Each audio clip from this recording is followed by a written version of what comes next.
I'm a real deal. I'll shoot your liver out and hand it to you.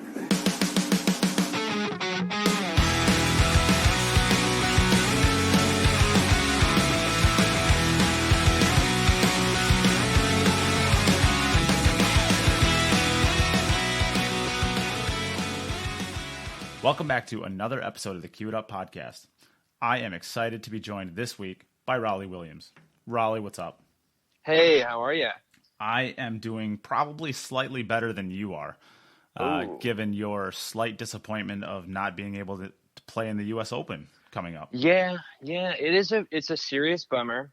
I mean, I understand that in order to stem the tide of a global pandemic, you shouldn't have 256 players from every country in the world coagulating in a major metropolitan city and touching the same tables and equipment as everybody else.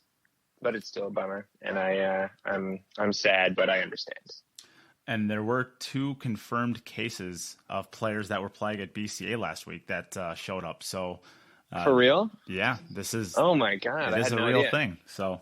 That was announced this morning, so it's a real thing, and we're trying to keep people safe, I guess. So, what can you do? Jeez, yeah. I mean, I guess I kind of thought it was funny that Corey Deuel was playing in like a mask from Home Depot and white butler gloves, but maybe he was the smartest one of us all.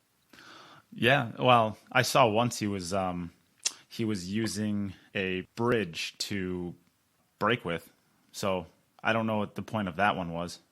Maybe that's just his new pattern breaking method.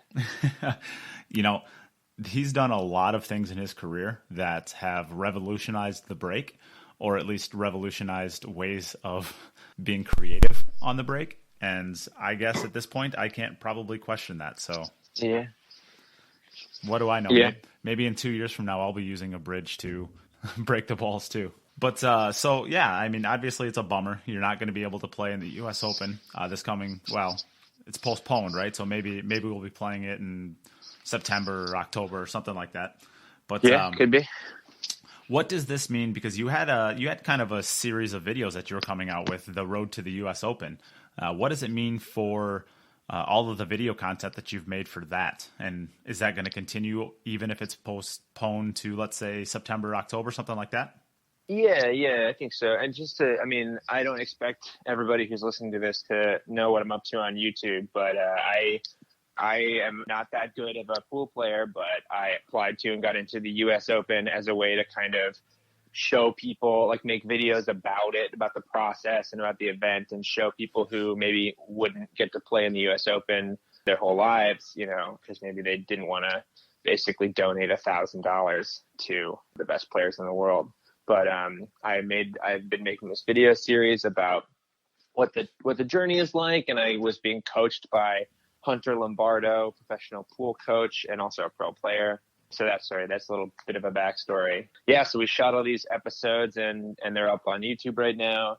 And I have maybe 3 more that I have shot that I haven't edited yet, that I think I will just finish editing and just make it clear that I know that it's canceled, and it's just like, hey, by the way, here's the rest of the footage. These are good videos still.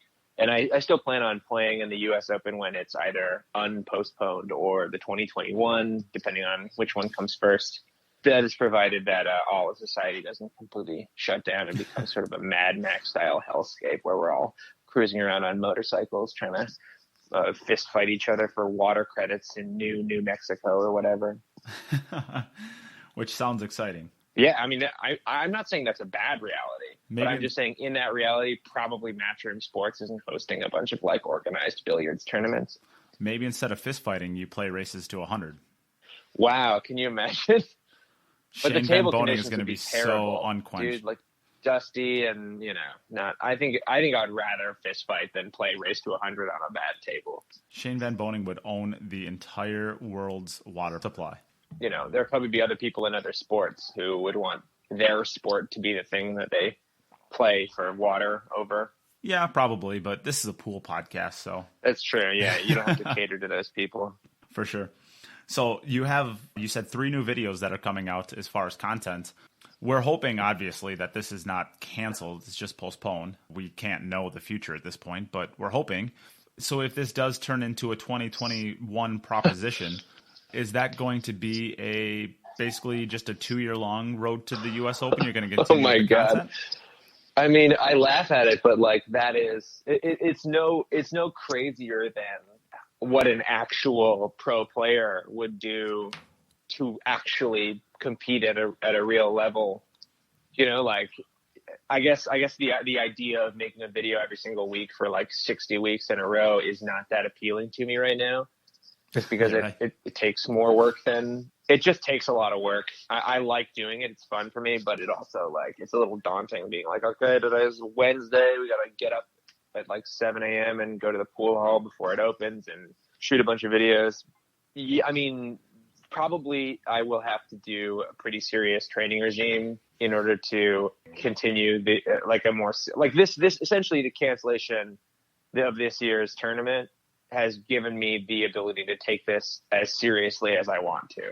So if I want to take it seriously and actually like try to win a couple games against these people who would otherwise just shoot me full of holes, maybe this is the opportunity that I've been waiting for. But also it's like a lot of work, and I'm in grad school right now also, and I have another pretty much full-time job. So something's got to give. But maybe that's grad school. Maybe I just say, I'll take a bunch of D's and just play a lot of pool. Well, I'll say this. If you're ever going to be a good pool player, you have way too many things going for you in your personal life that you're just never going to be a good player if you continue, being successful off of the pool table. Those things just don't coincide. That's really nice of you. I mean, at the very least, I have a girlfriend who I love, so I got to get rid of that, right, in order to be better at pool. Either that or you got to take up some sort of hardcore drug. You can have a stable love in your life, but you have to then incorporate some other type of evil to offset that. Yeah, maybe like I could sell prescription drugs to minors or something. Ooh, why do we got involved in minors? They never stood a chance. Like coal miners I'm talking about. Oh, yeah, of course. Yeah, West Virginia. You're close to there. Yeah, really close. Yeah, that's really smart. Yeah. Why didn't I think of that?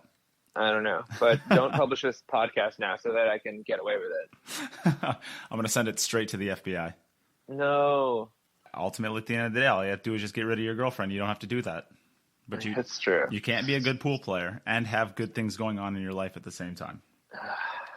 Yeah, you're right. Okay. I'll sacrifice everything to win one game at the U.S. Open. So at this point, all joking aside, the work that you do is having a podcast. I understand, and video editing is even like a juiced up version of this. So I'm a little lucky that I don't have all of the variables that you have to worry about editing for this. So I do enough podcasting to understand the back end work that this takes. The viewers see the finished product, and it's great that they spend 20 to 30 minutes sitting down watching it. But usually a 30-minute video probably takes you 6 to 8 hours to do. I mean, that's not something you have to address if you don't want to, but there's a lot of work that goes into this. And with all of that being said, you are trying to actually practice and get better at pool while doing all of this. At the end of the day, if you are going to try and win that game or two, how much do you think is going to go into actually creating content and videos, and how much is going to go into actually just practicing and incorporating all the things that you're learning in these videos?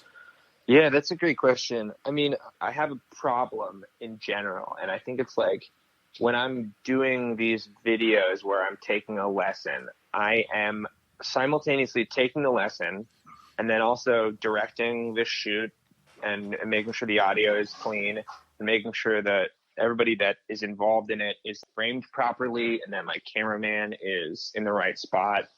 And I'm also like thinking about how the edit is going to come together while I'm talking and while the teacher is talking. And so there's like a lot of times when I know what Hunter is saying, I can't use because maybe it's either the same thing as we already said, or he's faced towards me too much and you can't see him, or, like there's just a lot of little things that I'm thinking about when I should be thinking about only what Hunter is saying.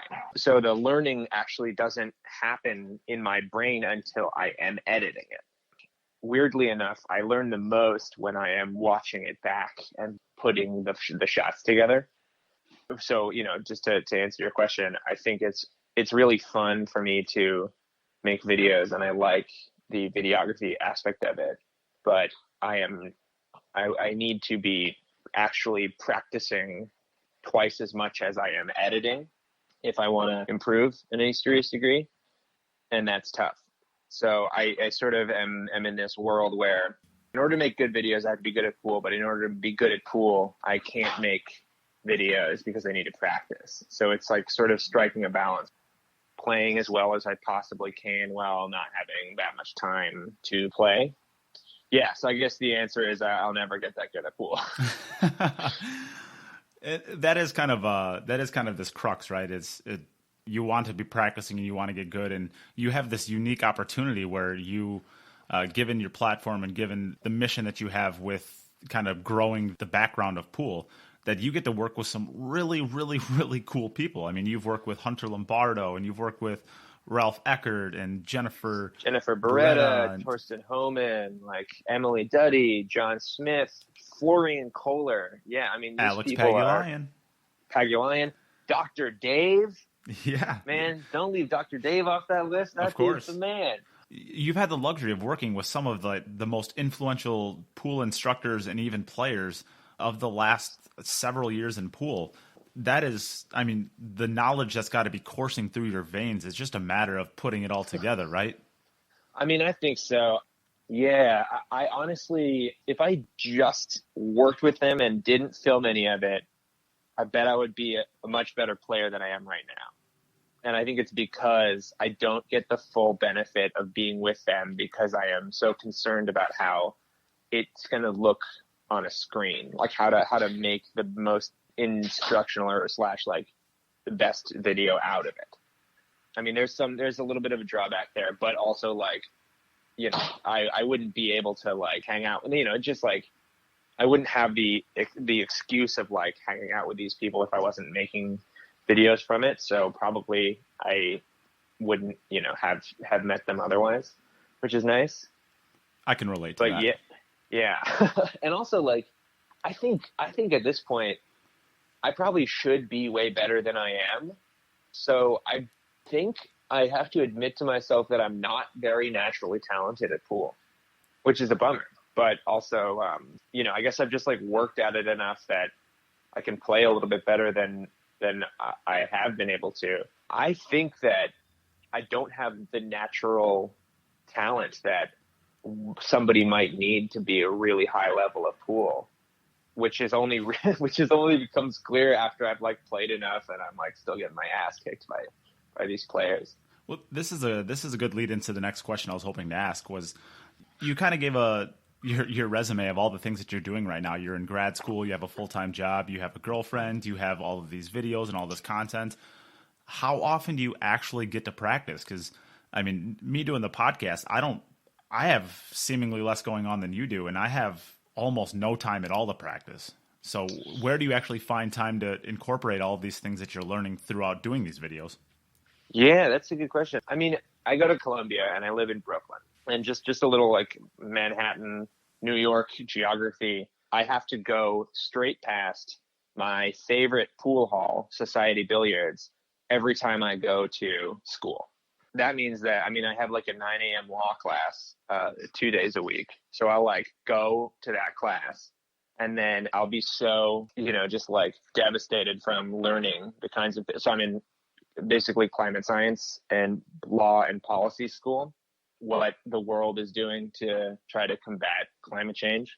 And it turns out it's pretty much nothing. Not climate change. Climate change is a devastating force that will kill millions of people. But the things that we're doing to combat climate change are very minimal due to some political gridlock and people not believing what the majority of climate scientists are saying.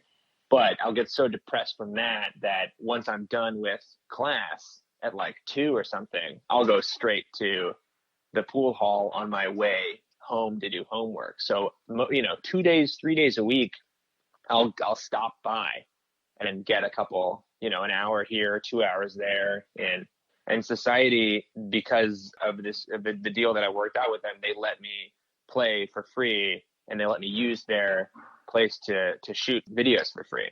So anytime I'm there, I don't have to pay the table time, which is great because I am a broke student.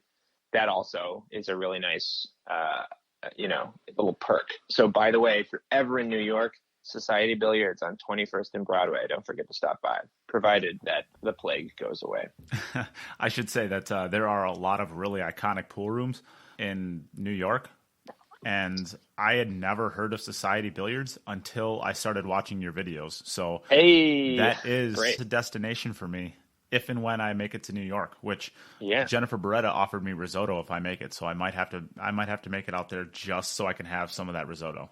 Risotto? Is there good risotto? Oh, does she make risotto? Or she said that she loves making risotto. Great. I mean, not weird. Sorry. Amazing. Good job.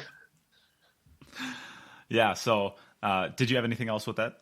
I kind of cut you off to talk about. No, I think there aren't a lot of pool halls in New York, but again, my girlfriend plays pool and is awesome at pool. So when and she's also in school. She's at NYU right now.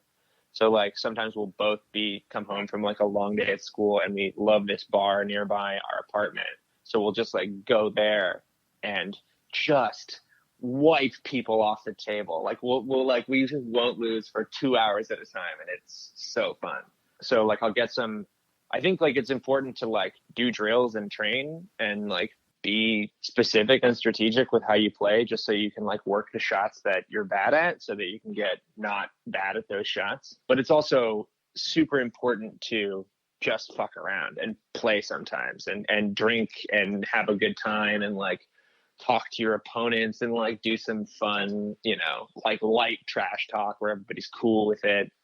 So kind of a combination of being able to do that at a bar table and then play for seriously at Society Billiards. That combination allows me to kind of maximize my practice time without, making me take huge chunks out of my day.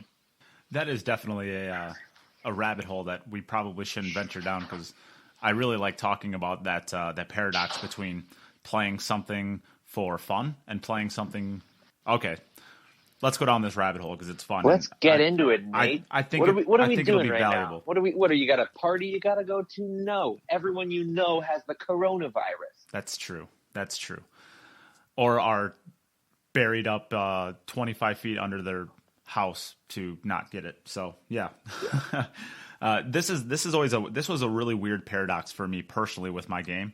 I started playing the game when I was 4 years old. So I had played the game for a very, very, very long time without ever having the idea of alcohol and the game can be fun in my training routine. So basically the game was always about getting better. It's always about, how do I get better? It's how do I, advance to the next level? It's how do I make this shot? How do I learn how to do this drill? It's something like that. The game was never fun. And when I showed up to a bar when I turned 21, and my buddies wanted free drinks all night, is essentially why they hung out with me, so that we could go to a bar and we could play for drinks, and I'd basically win them drinks all night. So you were just their road dog. Yeah. I was just whoop everybody. I was there to get them free drinks. So, man, I have terrible friends. Anyways, I'm gonna yell at them later because I'm still friends with them. But you got a pool podcast now, so obviously you love pool. Yeah. But the idea that you could actually play pool, drink, and have fun was a very, very alien thing for me when I was 21, and I really, really struggled with it. I didn't know how to have fun when I played pool, and to the point where, if I would lose to my friend, I'd sink the 8-ball and out of turn or something like that. I'd instantly get mad, and they would be the happiest people in the entire world because they just beat, me, in their minds, the greatest thing that ever happened to a pool tournament because they don't know anything about pool. And they'd get super excited, and I'd be like, yeah, double the bet, let's go. And I have to remember that this is all fun. This is just messing around. And it took me a long time to get to that point where I was actually able to do that. Yeah, I that really resonates with me, Nate. I think when you play against people, I mean, you go to a bar that's got a pool table, and the chances are very good that you should win every game, right? So every time you play, you have nothing to gain and everything to lose. Because if you win the game, of course you won the game. You were supposed to win the game. But if you lose the game, now you feel a little embarrassed that you lost. You sunk it out of turn. Oh, how could I have made that shot? And I think the most important thing is to like have a really, really good attitude. And then also know in your heart, like, look, if we had to a race to 100 on a Mad Max dusty pool table, I would get all the water every time. Like I think knowing that in your brain is what's really helpful. Sorry, just a little inside baseball for people listening this deep into the podcast. We started one of these podcasts and we got a minute or two in, and then my cell phone started crapping out and Nate couldn't hear anything I was saying, so we had to start it over. So now you know. And then on the 16th attempt, we had it right. Right. Yeah, insider baseball, fun stuff. Yeah. Well, I mean, I think your point though about like pool needs to be fun. I think it's a battle for who cares less / who can win more. You have to sort of optimize for like how little you care versus how much you like want to win.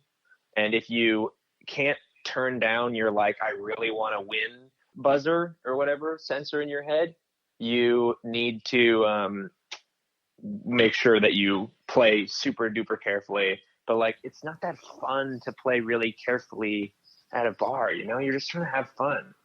So I think you just got to turn everything down and like realize that it's a that's what it is. I actually thought of this like 6 months ago or something.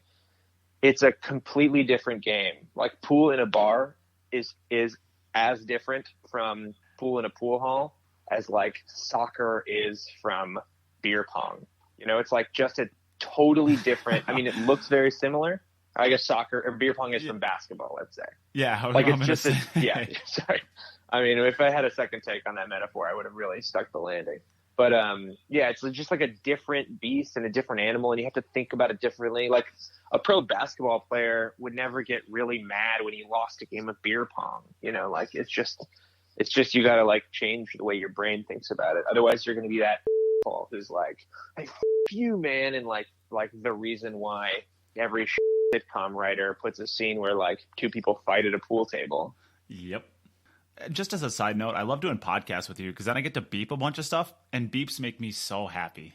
I don't know why. I can't agree with you more, man. I love a beep. They're so satisfying for whatever reason. They're just so much fun. I think my theory about why beeps are funny is because they don't actually disguise the word. So you still get the word, but the beep itself is like a robot is telling the video or the audio not to like, hey, don't say that, that's bad. I think there's like some level of like, taboo in there, and I think it's really funny.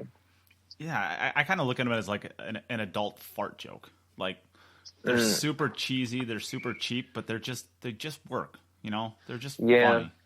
Well, I think and this is a horrible thing, but in the third video of the Road to the U.S. Open series, at the 10-minute mark, I can't believe I remember all this, but due to an export error, the beep sound that I put in there at the 10-minute mark is pitched or is decibeled up really high, so it's super loud. So if you're listening to that episode at the 10-minute mark, there's like a little notification that pops up. It's like, hey, by the way, turn your sound down. That's not Whistling Dixie. That is a really, really loud beep sound that I put in there. So please save your eardrums and turn it down low. Now I feel like the last beep I got to make really, really, really loud. Don't do it. I feel like I got to do it. I mean, it's a funny meta joke, Nate, but then it's just gonna, that this is how these things spread. It's a lot like how the virus spreads. You have to resist the urge to do what you would want to do in order to make sure that there's no spreading of this extra loud beep. That is, I find that irrationally way more funny than I should. I think. Yeah, I think it's just a really good numbers joke. It really tickles the Asperger's part of everybody's brain. You made up for your crappy soccer analogy earlier with that one. That one's Thank really you so good. much. That one's really good. Thank you. Okay, let's get back on topic, I guess. My next question is, do you remember when you put out the very, very first not average to good, I guess, the average pool player video? Because that was your original, right? Was the average pool player videos? Yes. Yeah, the first one was Efren Reyes, the side pocket shot. Yes. So yeah. That was, am I wrong in saying that was about 2.5 years ago? Maybe. That's a good question. I mean, if you want to, I'm just going to stall you for 1 second as I quickly jump on my YouTube app and pull it up here. But yeah, 2.5 years ago, let me think. That sounds, 2.5 years ago, that sounds like potentially. Yeah, now you're maybe. Really just dragging this out. I couldn't get to it in time. Yeah, you're really dragging this out now. I'm so sorry. Wait, here we go. March 15th, 2018. So wow, you know what? It's like the 2-year anniversary. Wow. Yeah, we're 2 days past the 2-year anniversary. Amazing. Did you do anything special? Yeah, I didn't get coronavirus. So vacation. So that's productive, if nothing else.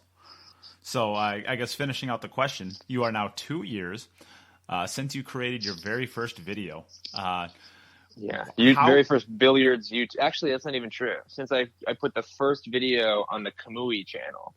Oh, and I'm looking at that. Wow, it's got 2.6 million views. Holy smokes! That's insane. Congratulations. Thank you so much. Wow, that's what a fun little time we've had. I got 21 on my last one. Is that good? 21 million, dude. That's huge, man. Congratulations. No, just 21. 1,000. Gotcha. Yeah, bummer, dude. That's not quite there. Yeah, just 21. Yeah. 100? 2,100? Almost. So going back to 2 years ago, how have you actually seen your game improve through all of these different videos and having the opportunities to work with some of the best instructors in the world?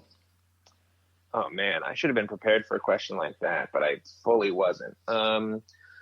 Yeah, I mean, Do you know which side of the cue to use now, at least? Yeah, I use. You don't use the back end of the poker anymore.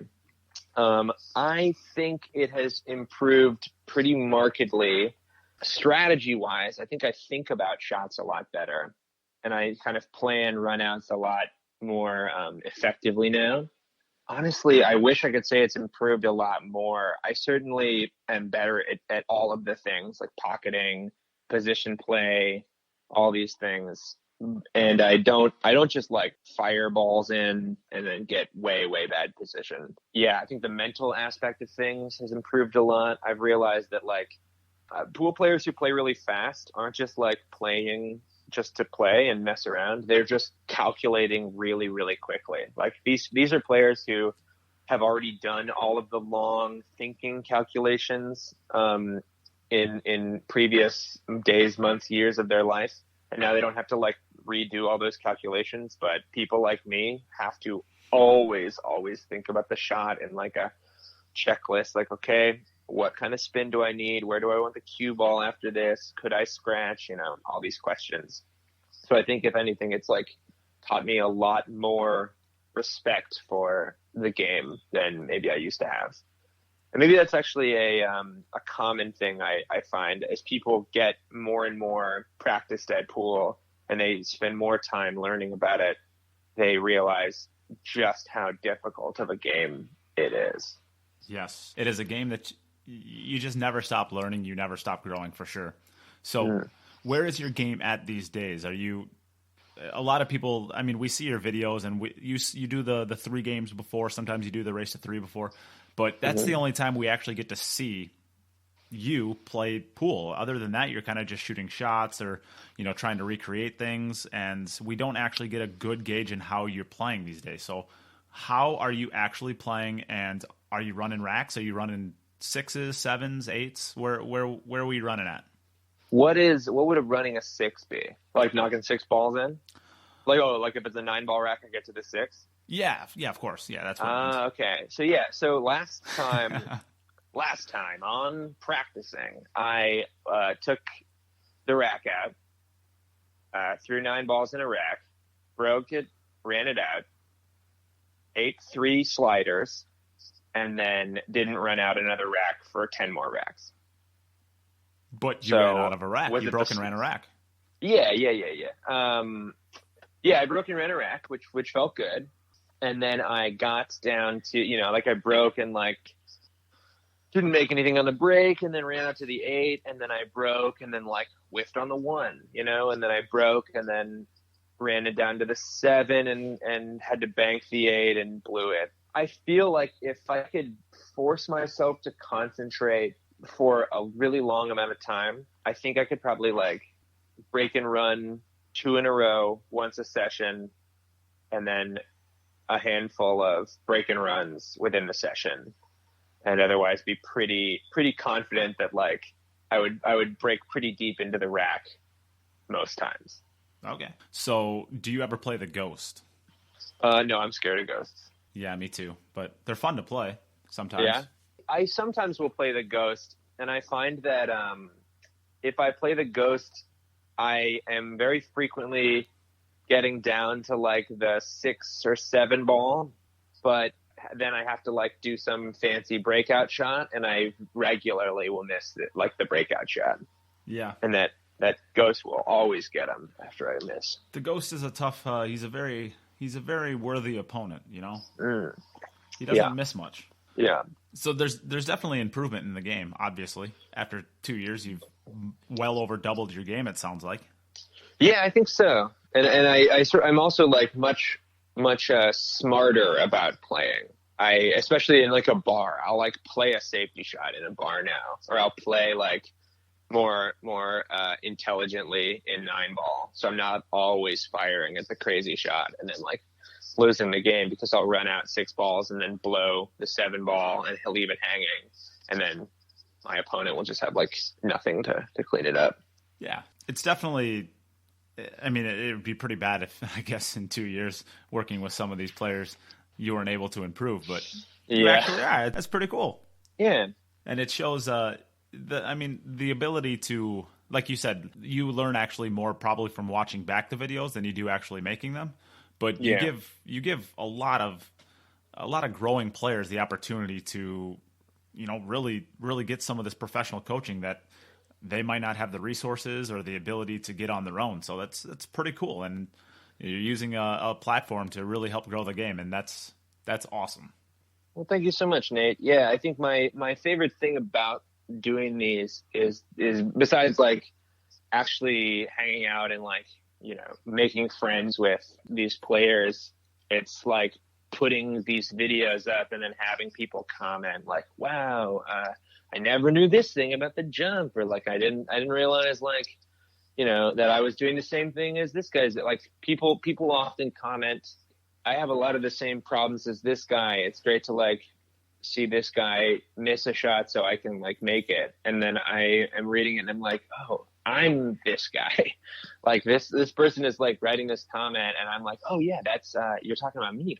And it makes me feel good that somebody can use my experience to improve their own game.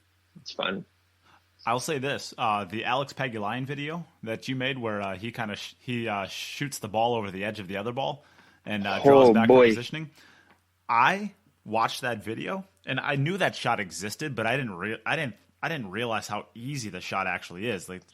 I set it up. I ended up setting up a bunch of times at the Wisconsin State pool tournament at my booth, and I was just shooting it, and it's a really, really fun shot, and it's not that difficult. It's actually a pretty easy shot as long as you're not jumping, a full ball. A full ball gets really tough, but the edge of a ball, that shot's super easy and it's super fun. It's nothing. It's crazy. I was in this place called Brooklyn Billiards over at 11th and Berry in Williamsburg, this new really nice little pool hall that opened up. And I was just playing. I was doing the box drill, the Ralph Eckert center field drill. And someone came up to me and had seen a video, and had seen that video, and they're like, "Wow, I never realized you could do that." And I was like, "Yeah, it's really easy." And the balls were pretty close to set up like that, and I just moved one over and just fired it in immediately, because there's only one variable. You just have to hit it as straight as you can and pretty hard, and then it'll go in. It's so crazy that that you know, you'd never think you could play that. First of all, you'd never think that shot existed. I had when I like asked him if he would like do a video with me, I set that shot up. I did not realize it was jumping a ball over another ball. I just liked it because the cue ball like jumped up afterwards. Yeah, I right. had no idea that was a possible shot. I mean, like, I guess sort of, if you had really asked me about it, I might have been able to say, yeah, I guess like you could maybe jump another ball over, but I never thought you could aim it, never thought, and then, you know, he did it 5 times in a row, and then I was able to do it. It's amazing. It's wild. Yeah. I've been playing the game for, at this point, 22, 20, how old am I? 24 years. And I'd never tried that shot before. And now I haven't had an opportunity to use it in competition yet, but I had a situation where I almost got to, and that would have been fun, but I got lined up on it wrong. But oh, you know what? When I was in a bar and I had an opportunity to get the 8-ball, to jump the 8-ball into the corner for the win, like jump the cue ball into the 8-ball. And I called it. And I was like, check this out. And I lined it up, and then I just blasted the 8-ball off the table and lost. But it was the perfect setup. And if I had just like, you know, been Alex Pagulayan, I could have really, really blown some freaking faces that night. Yeah, well, if we were all Alex Pagulayan, we probably wouldn't be talking right now because we'd be important. That's true. Well, hey, I bet you could get an interview with that guy. He's great. Alex is great, and I know him a little bit. I've met him several times. Oh, what are you doing talking to me? You could be talking to Alex Pagulayan, man. Well, Alex Pagulayan doesn't have 40,000 subscribers. Actually, he might have. He could if he wanted to. He could have that in like tomorrow. Yeah, he could probably do that pretty easily. Yeah. And I can't even say that you're funnier than him either, because he's a really, really comical cat. He's really cool. Well, you could say that I'm funnier if you wanted to. I mean, there's nothing stopping you, dude. Well, I can never tell a lie. Ugh. Nate, you've earned my contempt once again. And this is where the interview goes to crap. Yeah, right. So I guess actually at this point, that was all the topics that I wanted to get covered. I still have one last question. Well, 2 last questions, but they're kind of wrap-up questions. Is there anything else that you want to talk about? You got any gotcha questions? Trying to nail me to the wall on anything? Any projects you have coming up? Oh, yeah. You know, I think we were talking about this before we started recording, but I'm currently editing a video that stars Jennifer Beretta. That should be coming out in the next day or 2. That'll be really funny. But, well, I don't know. I think it's gonna be pretty funny. She does a really great job. It's like, well, you'll see. So watch out for that. I don't know. The other half of my life is I run a comedy talk show, a live comedy talk show that goes up once a month. It's called An Inconvenient Talk Show. So go follow that on Instagram if you want. You know, do your thing. I don't know. Stay inside. Don't go to the pool hall. Unfortunately, like, we're dealing with a virus right now. And the most important thing we can do, even if we feel healthy or we're like healthy, young 28-year-old Nates, is don't go out and potentially get it and then potentially give it to somebody who could potentially give it to their parents. You know, I think the best advice I've heard is act like you already have it. And how can you stop yourself from giving it to other people? Seems to be some good advice. Yeah, right? Yeah. So we'll start wrap-up questions because those are fun. Great. Given the change of, I guess, the ability to play, and I guess going to what you just said, how do you plan on continuing to practice and getting ready for the U.S. Open over the next couple months? That's a great question. I think I'm going to try to keep doing this this center field drill. I really enjoy doing that, so it doesn't even really feel like a drill. So I'll keep doing that. And then there's a couple of other drills that I like. And so I am going to do those. And also, Ralph Eckert has a thing called the 10-hour pool power, which I actually did with him when I was in Germany. I just haven't edited that video. So look for that coming out in under quarantine editing now. And I think that I mean, obviously, like when I was there, I also had to shoot it. So I haven't totally internalized all of those lessons, but he's got a really great system on like reference lines. and how to figure out like where the cue ball is going to go after it hits two rails, which is like one of the hardest things for me. So he's got a great way to realize that and just like have that knowledge. So I'm going to make sure I try to internalize that as much as possible.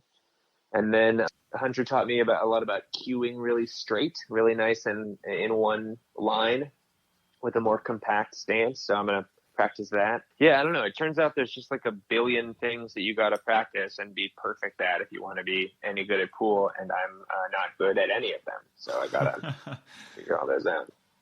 That's why we practice, right? Yeah, right.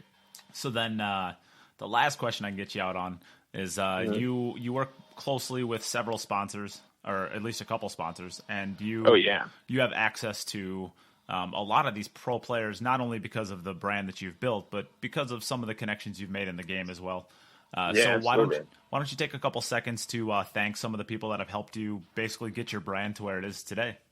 Oh, thank you so much. Yeah, and I also should have shouted them out much, much earlier in this podcast, but maybe you could even, I don't expect you to go back and do a bunch of editing, but if you have the time or want to, you could copy this stuff and put in the first part of the podcast. I'll even give you a little lead in. Hey, great to be here, Nate. Thank you so much. Before I answer any questions at all, I want to thank my two most favorite sponsors. They are Kamui Brand Chalk and Tips, the best products on the market by a long shot, according to me. And, I'm just a guy, so take my opinion for what it's worth, but they're amazing people. They do everything in-house. They have an amazing quality control system. So Kamui Brand, number one in my book. And also these new guys on the scene who I think are doing a really excellent product and a service to the billiards world, Solado. It's an app that allows you to match with other pool players in the area who are at your similar skill level, and it'll keep track of your points. And they also partnered with Fargo right now. So they're not like Whistling Dixie. They're the real deal. Solado, go download the app right now. They're really good guys. They are based out of Wyoming right now. So go hit them up. And then last but not least, Go Customs. This guy, Goran, who runs Go Customs, sent me a carbon fiber shaft, like a playing shaft, and a carbon fiber breaking shaft. And I love them. They hit really, really cleanly. They don't feel like they're made of styrofoam either. They kind of have a nice solid hit. And I really like playing with them. Obviously, no shaft is going to make you shoot well if you don't practice, but I've definitely noticed an improvement in my game, whether that's psychosomatic or due to this Go Custom shaft. All right. So obviously, if you support Rollie and you like the work that he does, it's always a good idea to support the people that support them. So I actually have a Kamui tip on my queue. Hell yeah. I have a Kamui Tan Soft Clear. Ooh, very nice. So that is the tip that I use regularly. I've used the Kamui chalk in the past, and I'm just waiting for my sponsor to send me more so I can yell at Bill now. Where's my chalk, Bill? Oh, yeah. I should just send you some chalk, dude. Not that I don't have any. I have one piece, but I'll send that over. I'm not going to be using it for the next 2 months. Yay. See, this is why you got to get a podcast and or a video channel so that you can get free stuff, because there's nothing better in the world than having a company say, hey, let me send you some free product and let you try it out. It is, Rollie, you can correct me if I'm wrong, but it is personally, it is the best feeling in the world when a company says, hey, let me send you free stuff. It's great. Yeah. It feels amazing. So, just reading between the lines there, if you are a company and you're listening to this, send me what free Nate stuff. is saying is that he would love to test out anything you got. But look, listen to his chocolatey, smooth voice. Nate is going to talk about your product so lovingly that, it's free advertising. It's at cost advertising. Listen, companies out there. Let's say you own a billiard shop, right? Send Nate something, a glove, a freaking measle ball, anything. And that guy will be so grateful that he will shout out your company and you're flooded with online orders maybe. I am a sucker for anything free. It's the greatest feeling in the world. Oh, I shouldn't even. I can't believe I didn't shut them out even harder. But Society Billiards also, like, they are the reason I'm able to shoot any video is because they let me use their facility for free, and it is amazing. And they're great people over there. Society Billiards in Manhattan. Definitely. So we got all the niceties out of the way and checked all the boxes. So why don't we start with the interview? Great. Great. I also think it would be really funny to leave it in the end also, because that's, just well, whatever. Do your thing. Well, if I'm going to do that, I'm going to leave that statement right in there too. And this could be fun. Yeah. Yeah. It's going to require a little bit more editing than you're used to, Nate, but I also swore a bunch of times, so you probably got to deal with that. Anyway. Well, Rollie, always a pleasure getting to chat with you and getting to do podcasts with you. So I look forward to the future content that we hopefully can create. And thank you for joining me again today. The pleasure was all mine, Nate. Thank you so much for having me on, man. Thanks for coming to my party. Now that we're all out to grow, it's time to go home.